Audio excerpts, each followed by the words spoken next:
Okay, so this green grassed area you see here behind me now, this is called Tower Green. Now this is the village green to the Tower of London. But unlike most village greens, that's got a nice cricket field or a cute little duck pond. We've actually got something quite unique in our village green. Our very own execution site. Right there behind me, the glass memorial. 6 people were executed up and around here on Tower Green, 3 of which were Queens of England. But before I tell you about them, what I'm going to quickly do is explain the buildings that surround Tower Green. So after the tour, you can go on your merry way, visit these places, gives you a good understanding of why we're there, who is and what they're used for, so on and so forth. So behind you and to your left at the end of this cobbled path here, that will take you to the entrance to the bloody tower. That square tower behind the tree down there. Once you enter in, you'll see the ship's windlass mechanism above the portcullis. The lower floor, an exhibition to Sir Walter Raleigh. The upper floor, an exhibition to the 2 boy princes. Moving further right, over here in this corner over here, I have this large black and white perfectly preserved Tudor building. Now that's the front of the King's house. As I've already said, this is no longer a royal residence, but it is a royal palace. So being a royal palace, it has a royal guard. There's 1 soldier over there. He's guarding and protecting His Majesty the King's house. A further 2 soldiers over there behind you. Now these are actual soldiers in His Majesty's British Army. Some people tend to think we get some bloke in, stick a fuzzy on him, make him stand around all day. No, it's the Irish Guards. And not only looking after the Tower of London, but they'll be protecting the majority of His Majesty's royal palaces and fortresses throughout the land. The King's house over there, that is the largest Tudor property to survive the Great Fire of London. It's now the private residence of the Constable of the Tower. He's the ex-general, the Lord Gordon Messenger, his wife Lady Messenger and his family. He's the King's representative here at the Tower of London in the absence of the King. The King's house, that was pretty much used as a prison back in the day. Queen Catherine Howard, she was held in there the days before her execution. William Penn, for his offensive writings against the King. He was released in the understanding that he left the country. So he made his way across the Atlantic and he founded Pennsylvania. Guy Fawkes, who I mentioned earlier, amongst many, many more. But most recently, Rudolf Hess, the deputy leader to Nazi Germany. He was held in the King's house for 3 days in May 1941. But during the Blitzing on London, especially East London and the Docklands in particular, he was shifted out to the countryside for his own safety. The tower was hit many, many times during the Second World War. It was never a direct target, it was always by stray bombers. One evening, for instance, a German bomber come across. He missed his target. He came around to regain his track. By now, he was even further off target. He jettisoned a number of bombs, 3 of which landed in the tower. The first one, that landed by the west gate. The big black gates he came through still has the shrapnel damage in those gates. The brewing building you see over there, now that was part of the Great Hall. That's where Queen Anne Boleyn had her wedding reception, and that's where Queen Anne Boleyn was held the night before her execution. After the tour and you go around the other side of the White Tower, look at the hospital block. The bricks on the left are much newer than the bricks on the right. That's where the 3rd bomb landed and it's rebuilt after the Second World War. The houses either side of the King's house over there with the dark green doors, they now serve as accommodation for some of my Yeoman Warder colleagues and their families. I used to live in that small little flat over there with the white curtains above the green doors. See that small little flat there, yeah? I've got a much bigger place over the other side now. See the 3 green doors down there? See the one on the right with the white architrave around it? That's number 7. That's 7 Lower Tower Green. If you Google 7 Lower Tower Green, Tower of London, that comes up as reportedly the most haunted place in the City of London. The big building there, that's the Beauchamp Tower. Lower floor, an exhibition to the majority of prisoners you had here. Spiral staircase inside there, which will take you up to the state prison room behind that large glassed arch window. Inside that room there, you'll see some carvings of graffiti in the wall. Some date back nearly 450 years. First green door directly behind me here, that's the private residence of the tower's doctor. Immediately next door to him, that's the private residence of the tower's chaplain. So if you go to the tower doctor and he can no longer help you, you haven't got to go to far to see the next man in line right there. Tower chaplain, luckiest man in London. He works 1 day a week on a Sunday, and that's his place to work right there, the chapel. That's got to be the shortest commute in London by far, that is. This big large building that you see here now, that's the Waterloo block. Now this stands on the site of the grand storehouse that burnt down in a fire in 1841. This building was erected in 1845 and it was a garrison to over 1,000 soldiers that were based here at the tower. This is now the home of the new Jewel House. I'm going to say that one more time just to make sure that everybody's heard me. This is now the home of the new Jewel House. Can you all see that big golden clock up there? Can you all see that big golden clock? Yes, sir. Below that big golden clock up there are two big large doors. Now above these two big large doors are two big large words. And they say Crown Jewels. Do you see where I'm going with this, yeah? If I had 1 penny, just 1 penny for every time I was asked what the Crown Jewels were, I'd most probably be the richest man in London. They're over there! On the far side, that's a museum to the Royal Regiment of Fusiliers, an old infantry regiment established here in 1685. So that gives you a bit of an understanding of what's around us, why it was there, who was in it, what it was used for, so on and so forth. Everything I've told you thus far has been history. We're surrounded, we're literally saturated in history here at the Tower of London. If you were once part of this great Commonwealth, I want to hear a sounding hurrah! Hurrah! This is all your history. All of this is your history. My American friends, give me a yeehaw! Yeehaw! And this could have been your history. Just paid the old taxes, that's all you had to do. Right, moving swiftly on, moving swiftly on. So, Tower Green, as I say, 6 people executed up around here on Tower Green, 3 of which were Queens of England. But we've actually executed more people inside the Tower grounds in the 20th century than we did in the whole of the Tudor period. But the first victim, on the 19th of May, 1536, Queen Anne Boleyn, the second wife to King Henry VIII. Now Anne, she'd been sent to trial and trumped up charges of adultery, incest and witchcraft. She was found guilty of these charges and she was condemned to death. Now Anne, she'd witnessed many botched executions of her acts in her lifetime, and she feared the acts greatly. So she asked if she could be executed in the French manner of a two-handed swordsman. A swordsman, he was sent across from Calais. On the day of execution, he lay his sword on her scaffold, hidden under some hay. And she knelt on that scaffold, repeating the prayer over and over again. Lord God, have pity on my miserable soul. The executioner up behind her, and he withdrew his sword, and with one swift blow, he removed her head. He then picked up a severed head and he held it aloft for all to see. And it's written down from the events and the actions taking place on that very day that eyes moved around the crowd that had gathered to witness for execution, and her lips still moved, repeating that prayer for up to 12 seconds after it was removed from her body.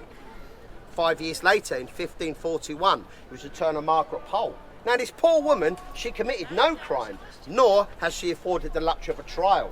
She, however, was the mother of Cardinal Reginald Pole. But he was safe in Rome preaching about the king.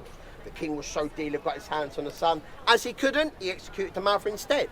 This poor 70-year-old woman, who was the last of the Plantagenet family, she refused to lay her neck on the block, saying that's just for traitors and I'm not a traitor. So the executioner, he literally hacked her to pieces where she stood.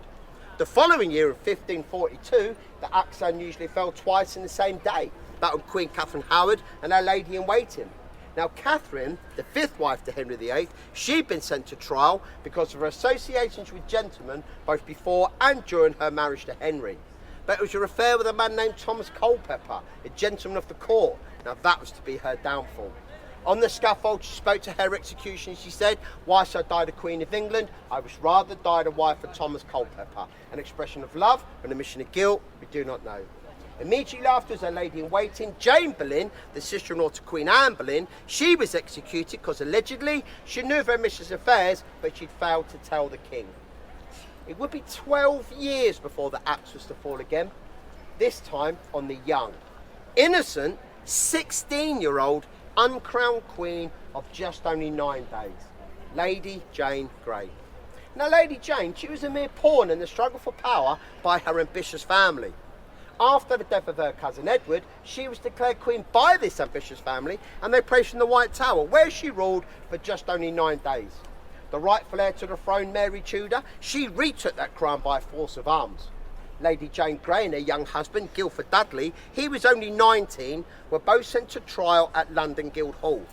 They both returned to the Tower, both under sentence of death.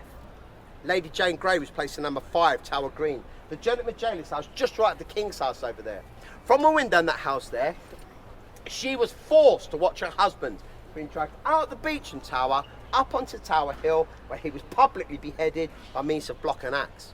She was then forced to watch his headless corpse being dragged back into the tower and quickly buried in an unmarked grave in the chapel royal to my left. If this was not anguish enough, for a young, innocent, 16-year-old girl, she also had to witness the carpenters erecting the scaffold right outside her window for her own execution later on that day. The 12th of February 1554, a truly tragic, dark day in our English history. Now those who are more poor unfortunates, they went to the beautiful chapel of St Peter ad Vincula, which is Latin for St Peter in Chains. Sadly, the chapel is undergoing some major renovation at this moment in time, and it's not currently open to the public. The last time we carried out works of this gratuity was in 1876 on the orders of Queen Victoria. When the workmen went in, they removed really heavy seating, repaired the windows, repaired the arches, discovered a beautiful Spanish chestnut ceiling. Once all this work had been done, they then set to work on the floor because that was very uneven. When they dug down in that small little chapel right there, they discovered the skeletal remains of over 1,000 bodies buried beneath it.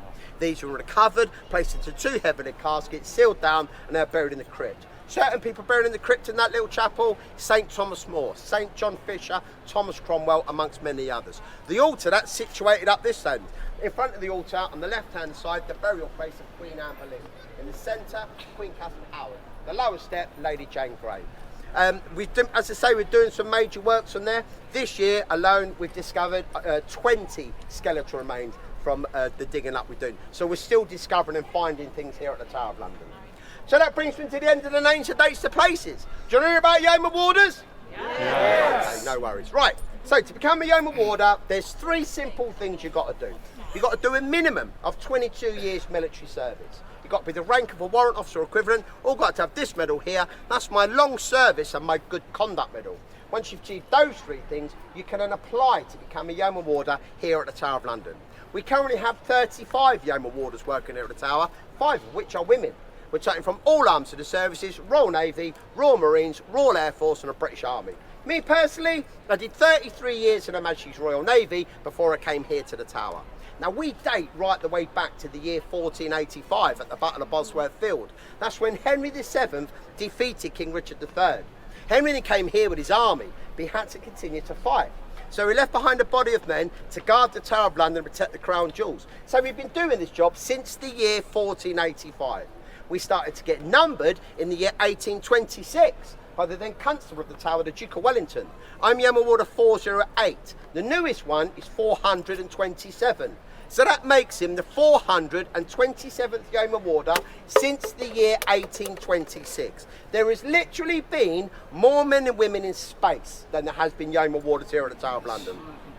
We do 2 swearing-ins as the Yeoman. The first one I did over there on Tower Green in front of the King's House. That's where I stood in front of a table. The Yeoman stood behind me. The Constable of the Tower came out. He read some words. I repeated these words back to him. I then got sworn in as a Yeoman Warder here at the Tower of London. They gave me a nice tie and they gave me a blazer badge. I get to wear this uniform that you see me in today. Now this is our blue day-to-day working uniform, and it's only Yeoman Warders here at the Tower of London that actually wear this uniform.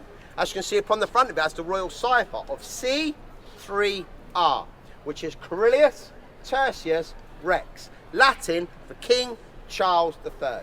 If our monarch was a queen, it will still be R, because Regina is Latin for queen. So you may remember E2R, which was Elizabeth Seconda Regina, Latin for Queen Elizabeth II. The second swearing in I did, I went to St James's Palace. There I got sworn in as a Yeoman of the Guard. They gave me another tie. So if you like ties and blazer badges, this is the job you want to be in. When they get sworn in as the Yeoman of the Guard, that now means I'm a bodyguard and extraordinary to His Majesty the King.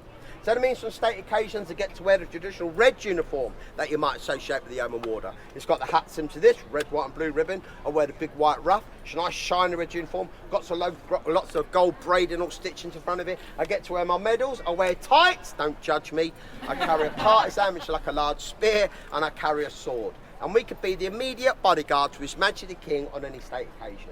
Now, you may have seen this a bit more recently, perhaps, maybe on a telly or on a book or on a magazine or something like that, whereas myself and a few of my other Yeoman Warder colleagues, we have the utmost honour and privilege of standing vigil at Her Majesty's coffin when she lay at stake down at Westminster. Then myself and a few of my colleagues, we had the honour of marching the King's bodyguard when we escorted His Majesty the King from Westminster around to Buckingham Palace on the day of the King's coronation. So you may have seen this in a book or on a telly, wearing our royal uniforms, guarding and escorting the monarchy on those 2 separate occasions. So I get many questions here at the Tower of London. As you can imagine, being a Yeoman Warder, crown jewels being the main one. Happy? Yes. The second most asked question, where's the toilets? Well, they're just behind the crown jewels. Third most asked question is, why are Yeoman Warders called beefeaters? Do you want to know why? Yes. Do you? Yes. We don't know. Haven't got a clue. Not a clue. Some people say most loyal bodyguards to the king, that we could sit at the king's dinner table. The king had beef, he would share with us. Some people say we're paid in beef. But there's nothing actually written down, categorically written down in a book that you can go to say Yeoman Warders are beef squads. It's all hearsay. So if I had told you, they've all just gone, all right, then that and that's still a mystery. We like that, don't we? Right, listen in. This is really, really important. This is probably the most important thing of the whole of the tour. If you've not enjoyed the tour this morning, my name is Yeoman Warder Bob Brown. Right? But if you have enjoyed the tour, my name's Yeoman Warder Briggs. Thank you very much. Have a great day at the tour.